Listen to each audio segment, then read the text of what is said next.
Magandang araw, bayan ng Siniluan. Ah, Medyo ngayong araw na 'to, hindi ko alam kung sinuswerte ako dahil dinalaw tayo ng isang mas sikat pa kaysa sa akin, 'no? Ang dating Vice Mayor na nagkataon, aking kapatid 'no, si Simon Go. Kaya tingnan natin kung anong kaya nating gampanan sa mga tanong niya. Nais daw niya akong, hingan ng mga pahayag sa ating pagiging punong bayan. Mox. Ah, Thank you, Yorme. Magandang araw po sa ating bayan ng Siniluan. Mapalad po na nagkaroon kami ngayon ng pagkakataon ng aking kapatid na magbigay ng oras para seryosong mapag-usapan ang mga nangyayari sa ating pamahalaan, sa ating bayan, sa ilalim ng kanyang pamamahala. So, wag na po nating patagalin at simulan natin sa unang katanungan. So, Tol, lahat ng mga kumakandidato ng posisyon sa ating pamahalaan, laging bukang bibig ang salitang good governance o mabuting pamamahala. Sa salitang ito ng mabuting pamamahala, paano mo iaakibat ang iyong ginagawa sa pang-araw-araw mong role o papel bilang ama ng bayan ng Siniluan? At ano ang mga estratehiya, inisyatibo o hakbangin na iyong sinimulan upang bigyan ng makabuluhang o maging makabuluhan ang salitang good governance? Okay, maraming salamat. Medyo napakahaba ng tanong at mukhang napakahirap, no? I-light natin, no? Parang go for good lang yan, no? So, yung go for good ay you go for good. Yung go for good ay sigo para sa kabutihan din. So, very simple lang ang good governance. So, kung ano yung merong mandato ang ating gobyerno, tuparin lang natin. So, hindi tayo ang unang umupo rito. Marami nang nauna. Ang mga department heads na narito sa bayan ng Siniluan ay may sapat na kaalaman at eksperyensya para gampanan ang pagpapatakbo ng ating bayan. Kaya tinumpisahan natin na maunawaan nila kung ano ang nais nating gawin at gampanan sa bayan ng Siniluan sa pamamagitan ng basic services na kinakailangan ng bayan. So, ang bawat departamento may mandato. So, simple lang. Hindi na dapat tayo lumabas sa mandato na ibinigay sa bawat departamento. So, pag ito ay ating tinupad, lahat ng inaasahan sa maliit na serbisyo sa bayan ng Siniluan, sa pamahalaan, ay may bibigay ng ating gobyerno. So, sa ganung paraan, ang ating mga department heads, pag nagkaroon sila ng programa, kailangan yung basic, mai-deliver nila. Pag hindi nila na-deliver ito, ay basic na nga, ano ng klaseng pamahalaan magkakaroon tayo? At ito'y binaba sa bawat empleyado ng kanya-kanyang departamento. Nang naunawaan nila na ito lang, ganito lang kasimple, ang hinahangad ng punong bayan, unti-unti, hindi nila namalayan na ang kanilang ginagawa, ito palang hinahanap ng ating mga kababayan. Kaya kahit sa pananalapi, simple lang. Ang hindi dapat paggugulan, hindi dapat pag-aksayahan ng pondo. Ang lahat ng pondo na pwede naman nating sinupin natin. Walang kakaiba rito. Sa aking naintindihan sa iyong binanggit, ay kailangang maliwanag sa inyong department head at sa ating mga empleyado ng munisipyo kung ano ang inaasahan na serbisyo ng mamamayan. At ayon sa iyo, sinisigurado mo na at least ang pangunahing serbisyo o basic services ay may paabot. Ang biggest challenge ay yung limited resources against limitless needs. Correct. So, sa puntong yan, maaari nyo po bang bigyan kami ng Ilang mga inisyatibo na nagbunga para masabi natin na epesyente at sinisikap ninyong mas malayo ang marating ng perang inyong hinahawakan, mas maraming serbisyo ang marating kumpara sa kakaunti at limitadong resources ng bayan? Siyempre, kung limitado ang iyong resources, 'di ba, parang sa bahay. Mhm. Kung marami ang nangangailangan nito, malaki ang iyong kailangan pondo. Kung ikaw ay ama ng tahanan, kayo mag-asawa, meron kayong anak, na kailangan yung gampanan ang inyong pananagutan sa inyong mga anak. Eh kung kayo mismo dalawang mag-asawang gumagastos nito, ano pang matitira sa mga anak nyo? Kaya nag-umpisa, dapat yung mga naririto sa pamahalaan, sila mismo dapat hindi nag-aaksaya ng pondo. Kaya dapat walang marangyang nakikita na kayo ay kumakain ng sobra-sobra. Sa totoo lang, hindi naman dapat inililibre ang mga department heads eh. Hindi mo naman dapat inililibre ang mga kawani para sila ay magtrabaho. Mandato nga natin yan. Pero, in any events of our life, siyempre may nagbe-birthday. Siyempre, nagpapasko din. Siyempre, nagpe-fiesta din. So, may mga bagay na paminsan-minsan, gumagastos din kayo ng extra. Pero yung regular life of the employee ng LGU, dapat dyan makita mag-umpisa na sila mismo hindi nag-aaksaya ng pondo para yung pondo na para sa mamamayan makarating para sa kanila. For example, nang tayo umupo, idineklara ng punong bayan na walang magkakarga ng full tank. Mhm. Walang magkakarga ng full tank. Ito talaga narinig ko. Sabi ko, ang maximum na ikakarga nyo, 1,500. For almost 2 years, hindi pa ako nagkarga ng higit 1,500 sa sasakyan na aking ginagamit. May nagsalitang driver. Paano po pag tumirik ako, ipaluwas ako ng Maynila? Ito sinagot ko, pasusundo kita pag tumirik ka. At nawala ng krudo. Subukan muna natin. After that, 1.5. So, nagreklamo, hindi daw. And then, after that, nawala na. Ang mga department heads, may kapangyarihan, mayroon sila, hindi naman kapangyarihan tawag dito, privilege, na pwede silang kumuha ng tinatawag nilang mga per dime. Pag sila'y umalis, pumunta sa ibang lugar, at tanggap pa yan ng per dime, meron pang traveling allowance, wala na po yan, tinanggal na natin. Pinaliwanag natin na lahat yan ay pribileyo lang. Kasi kung gagamitin natin lahat yan, mauubos ang pondo. Paano ang mga kababayan natin na nangangailangan ng gasolina para sa pagpapacheck up nila? Meron tayong 4 na PTV, Patient Transport Vehicle. 2 dyan, tol, napundar ko nang ako'y Vice Mayor. Kaya ngayon, walang tigil yan na naghahatid ng mga pasyente. Siniluan to Manila. So, yun yung mga bagay na dati pwedeng ginugugol lang na empleyado pero ngayon napapakinabangan na ng ating mamamayan. Meron po ba kayong inisyatibo o sistema kung saan kayo nakakatipid pagdating po sa sa sadya ng kagamitan ng pamahalang bayan o pagsasagawa ng mga proyekto? Doon po sa aspetong yan ay malaki ang pwedeng matipid kung meron tayong sistema. Okay. Meron po ba kayong may babahagi na halimbawa? Siyempre, alam mo naman, engineer tayo.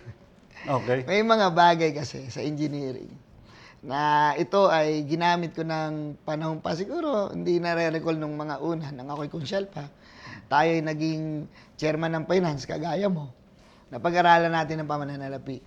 Gayun din ang mga programa ng pagpapagawa, ang mga paghahanda ng pagbili. So, sa mga pagawain lagi, itong mga engineering natin, meron kasing tinatawag sa engineering ng maxima minima. Meron din value engineering. Meron din naman na basta magawa at safe, okay na. Aha. So talagang pinaglugugulan niya ng panahon, ng mga technical na kaalaman para masay katuparan ang mga bagay na pwede nating i-deliver. Katulad halimbawa ng pagkokontrata.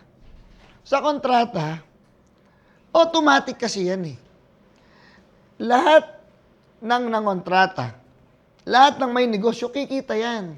Mhm. Pero, kung pera mo na ang pagagawa mo,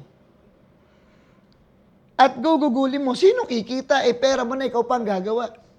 Mhm. Kaya alam nyo, yung sinasabing talo pa sa pagod, yun dapat ang gobyerno.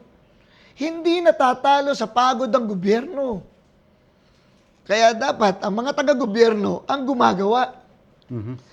Dahil pagod lang at dapat lang dahil sila ang inaasahan na gumawa nito. We are now composed of almost 600 personnel. Mhm. Regular, casual, and JO, and then labor payroll. So bago tayo mag-outsource, we have to look kung sinong available dito sa atin. Tama. Kasi sumusweldo na sila eh. Mhm. So dapat sila yung gumawa muna bago sabihin wala pong available. Maari bang magbigay ka ng iyong pananaw kung nasaan ngayon ang mentalidad o ang orientation na sinimulan mo, ito ba'y inakap, in-embrace ba ng mga empleyado ng munisipyo sa pamamagitan ng iyong liderato? So, simple lang dahil nag-umpisa tayo sa statement ko kanina na department heads. Si department head, in-empower natin. Mhm. Ang mananagot sa akin yung department head. At yung empleyado, kung ano ang gagawin nila, siya pa rin ang mananagot. Mhm. Ngayon, kung ganun, dapat ako din mananagot din sa department head. Bigyan natin ng very simple sample. Itong clothing. Clothing. Hanggang ngayon, alam ko, February na, pilit kong hinohold yung release ng clothing allowance. Mhm. Bakit? Yan, again, benefits yan o privilege ulit yan ng mga regular employee. Sabi ko, hindi ko yan i-release until nakita ko yung biniling uniform. Wala pa yung uniform eh. Bakit mag-release kami ng sukli para bilhin nila ng iba na pananamit? Mhm. At ganoon din, para maging medyo pantay-pantay ang empleyado, hindi rin kami bumili ng mamahalin na mga uniform. Mhm. Ang importante nga, may nakasuot na ID. Yan ang magbibigay ng identity sa atin. Itong t-shirt na to, kaya ito, pinatatakan ko lang dahil syempre, mahal ko naman yung katiket ko, no? Pero this is the same shirt na gamit ng JO. Mhm.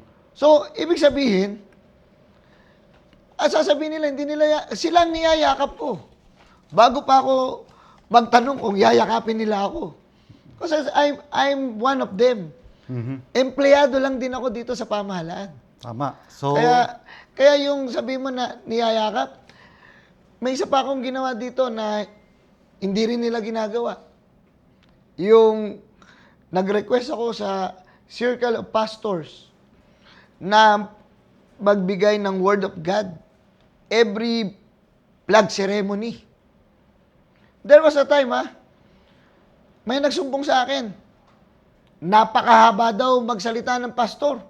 Sayang daw ang oras niya. mm. The following week, that Monday, hindi ko yan tatanggalin. Openly, I announce it. Kung kinakailangan na kayo'y naiinip, Mm. mananatili sila. At ako ang hindi magsasalita.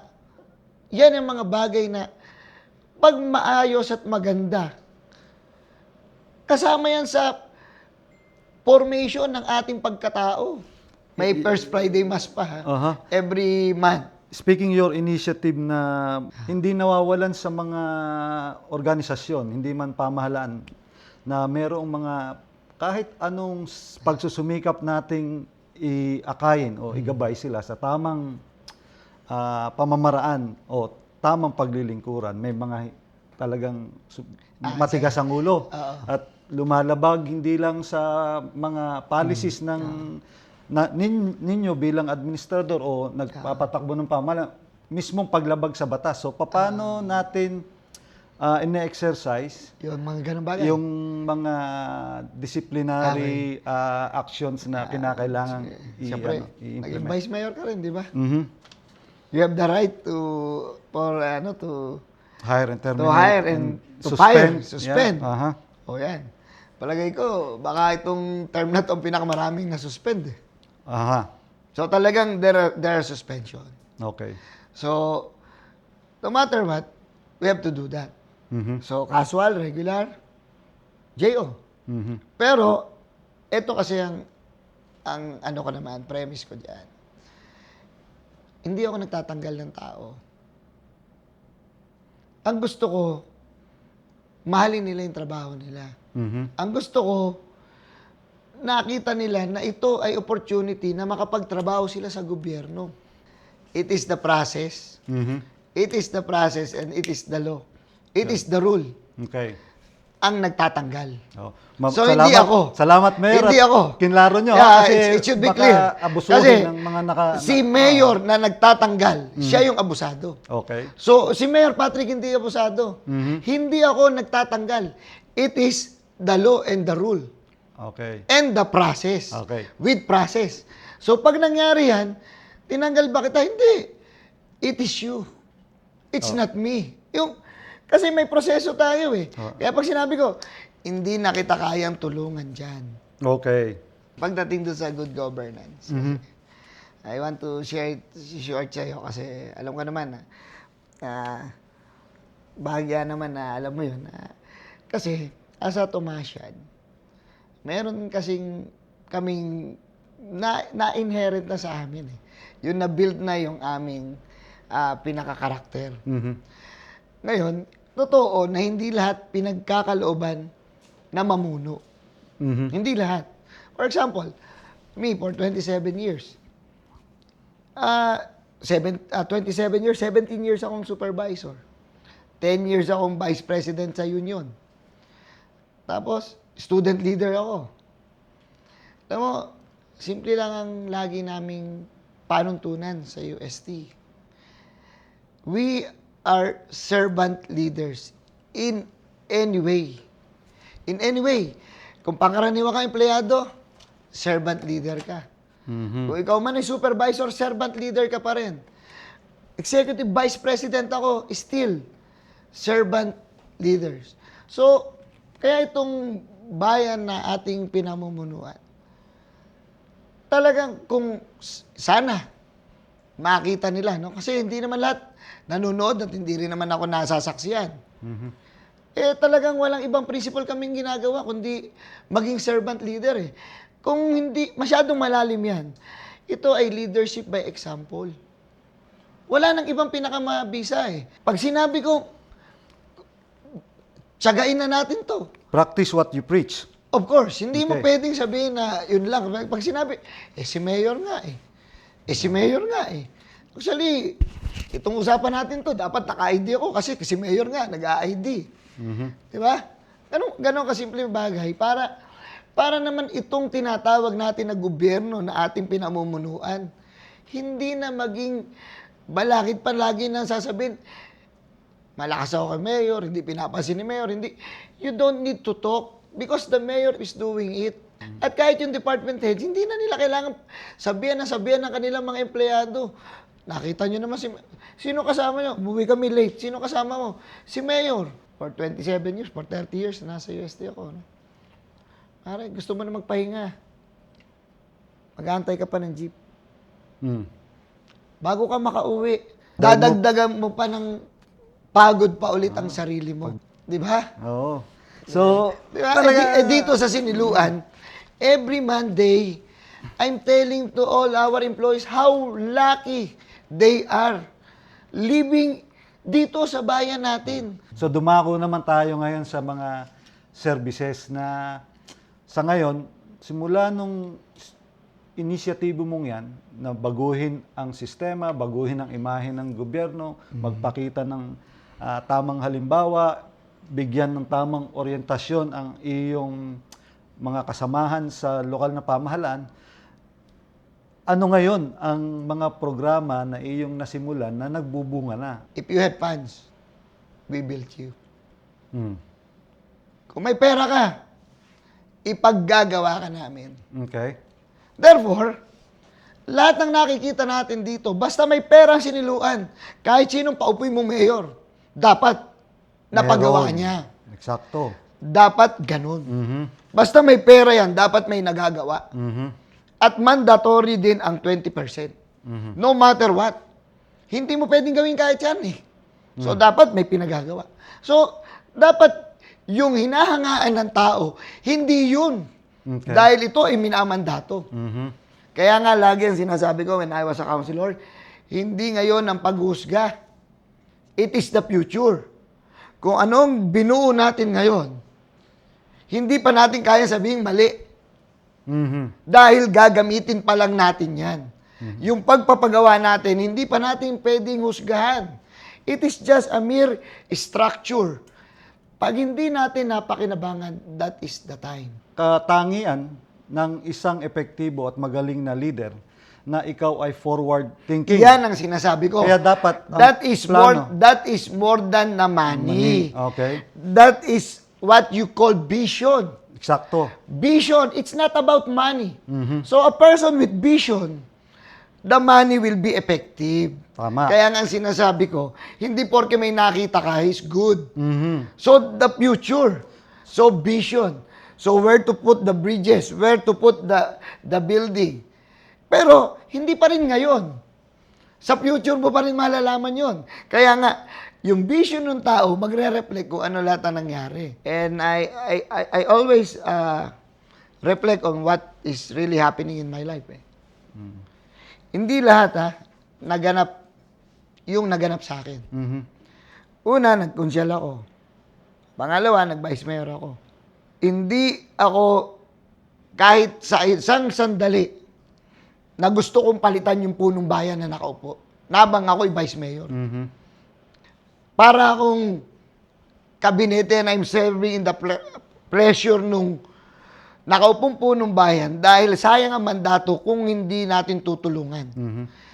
At luckily, si former Mayor Rainier, binigyan ako ng pagkakataon na magkaroon ng hands-on sa mga programang inilatag niya na pinagtibay ng sangguniang bayang pinanmunuan ko. Mhm. Kaya, yung mga pinagawa, kasama ang pagpaplano ng mayor at ng vice mayor. So what happened? Ito ang salita ha, and Muloy can attest to this. Sinabi ko kay Mayor Rainier, when we have the list of infrastructure na lahat na gagawin, sabi ko, Mayor, sana manalo pa tayo para makita natin na itong lahat ng to ay gumagana at pinakikinabangan ng taong bayan. Kaya ako yun inopen sa'yo because there is no more money for 20%. Mhm. Wala ka ng infra. Nauna na. Mhm. So ngayon ay pagpapatakbo. Okay. Kaya yung sinabi mong basic, now, eto na yun. Okay. For example, Infirmary Hospital. Okay. Look at all towns in Laguna. Mm. Sino ang nagmamanage ng hospital? Mhm. Provincial, of course. Oh, after siniluan, baybayin mo yan. Kalamba, nakakontrata. Kabuyaw, meron ang Binyan, meron maliit. A small scale. Pero, most bulk of their money, nakakontract sa management and operation. So wala silang kapasidad na patakbuhin ng sarili nila. Hindi yun. They did not choose to. Because the nitty-gritty, ang pagpapatakbo nito, napakahirap. Dahil lahat ng pupunta doon may problema, may sakit. Paano mo matitiis yan? Kaya lahat yan pupunta kay mayor. Tapos, bibilan mo ng dapat makalabas, dapat magamot mo. Saan ka kukuha ng pera kung wala ka ng pera? Kaya binibigay sa ibang management. Hindi po, ang daling tumanggi. Ay hindi po tayo, nakakontrata po tayo sa corporate HYC. Sila po nagpapatakbo niyan. Out po tayo. Para na lang silang umuupa sa atin. At least po, mabibigyan natin ng discount ng ating kababayan. That's the simplest way. Pero ngayon, dahil pinagmalasakitan ng mga empleyado sa infirmary, kasama si doktora, at siyempre, dahil inaalam ng tanggapan ng punong bayan ang lahat ng ito, nakatulong natin ang DOH, nakatulong natin ang mga senador, mga congressman, nag-pool ng pondo dyan. And then alam mo ba, tumaas ang credibility ng ating infirmary. Walang a single centavo ang hindi natin na liquidate. Sa halagang hindi bababa ng 14 million na pinagkatiwala sa atin. Okay. So what's the fruit? This year, magbabagsak ang DOH ng hindi bababa ng 45 million para sa bayan ng Siniluan. Dahil tayo, binigyan ng Senadora Lauren Legarda ng building para sa dialysis. Pagpunta natin doon, sa DOH, bibigyan tayo ng dialysis machine. Simple lang kasi ang logic. Sabi ko nga, nagpapasaklaw tayo sa pamahalaan, sa gobyerno. Kasi, ako yung siniluan, hindi ako si mayor. Ito ang need ng siniluan. Kung ang direction nito ay papunta ka doon sa kay Congressman Agaraw, sila ang tutulong, be it, you have to go there. And then, endorse tayo sa DOH. Kami nila, doktora. Lahat ng performance natin in every detail sa binigay nila, we report it. Magkakaroon din tayo ng CT scan. Ma-expansion na yung building this year. Sana, mapag-ingatan pa rin ang pagpapatakbo nito. Kaya dapat, tama ka, dapat talaga may nagsasakripisyo. Oras nila. Yung pananaw nila na itong infirmary na to, na itong bayan na to, hindi dapat pinagkakakitaan. Dapat ito nagbibigay ng serbisyo. Yan ang sa health sector. We encourage people to go there para magkaroon sila ng libreng blood camp, para x-ray. Alam mo ba, sa ating business sector ngayon, required ang x-ray.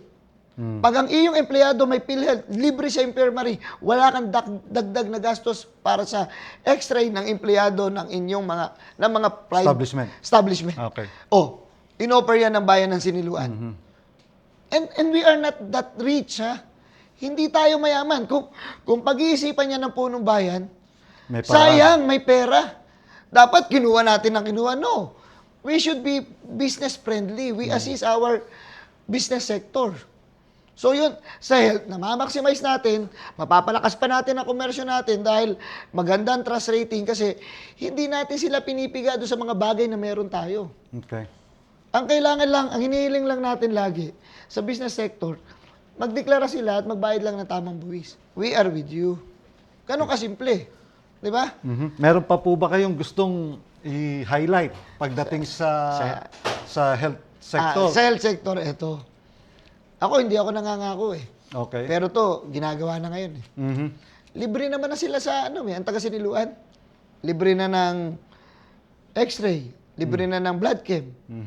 Alam mo, Mox, pag tayo, sinuwerte ha.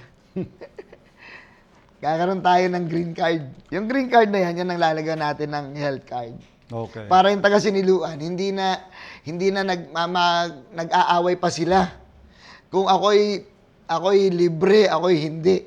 So, dapat mai-profile natin ang mga tao natin. Dapat ang tao, alam na natin. So, kaya ako, I'm campaigning that all Sinilueños should have a Green card. PhilHealth number and then we can have a Link sa green card. Okay. So that lahat ng benefits natin, may bigay kasi we have an hospital eh. So, ang ating, katulad yung sinabi mo, vision, that's vision eh. Nakita natin na kaya natin ang hospital, kaya natin mag-provide. Now we secure also the process on how they will avail the benefits ng ating basic health services. Okay. 'Di ba? So hindi siya basta may hospital ka. Hindi basta pumirma ka at okay na si mayor. Dapat the time na nandiyan ka, pati buong sistema nila, may Okay. bigay mo ng tama. Sistema lang naman. So, in effect, yung limited resources ng bayan ay nasusupplement ng mga pondo dahil sa inisyatibo mo na makipag-collaborate o Correct. makipag-tulungan, humingi ng suporta sa mga Correct. Ito yan. officials, no? Ito yan. If you are confined here in Siniluan, okay, fine. Pero, kung ang lahat ng hihingin mo lang ay dole out, para din lang tayo narito sa bayan eh. Diba? Church natin. Magpapagawa. Tayo po yung magpapagawa, nangongolekta. Totoo yan eh. Nangongolekta ng second collection. Tapos, yung lahat ng mga programs, titingnan lahat ng philanthropo. Ihingi ng donation. Alam mo, nagkakaroon yan ng nagkakaroon ng patig ang mga nagbibigay. So ngayon, tama, pinakamadali, makahingi. And then ipamigay. Pero, ang target natin, hindi. Hindi yun ang vision. Long term. Hindi, walang vision na ganun. Aha. Walang vision na araw-araw ako manghihingit, araw-araw kitang bibigyan. No way. It's not a vision. So, the vision is this. LGU, the word itself is local government unit. And we have the departments, which is the national. The national has their own program for Filipinos. Ang Siniluenyo, Pilipino yan. Ang Siniluenyo, Pilipino na dapat din pagsilbihan ng national. So, we need to get all their programs. You need to align your program programs with papunta the rito. programs, yeah. At dapat willing ka na mag-take ng responsibility, accountability. So, Kaya mataas ang credibility ni infirmary, huwag bababa. So, dapat maliwanag Hindi. sa ating mga kababayan na nakukuha mo yung mga pondong yan, hindi yan palakasan dahil pinapakita mo sa mga nilalapitan mo na ang bayan ng Siniluan, ang mga nanunungkulan ng pamahalang bayan, ang punong bayan, ang mga department head, ay pwede nilang pagkatiwalaan. Kaya unang-una, there should be facts. Okay. Pangalawa, pagka meron ka niyan, magkakaroon ka ng truthfulness eh.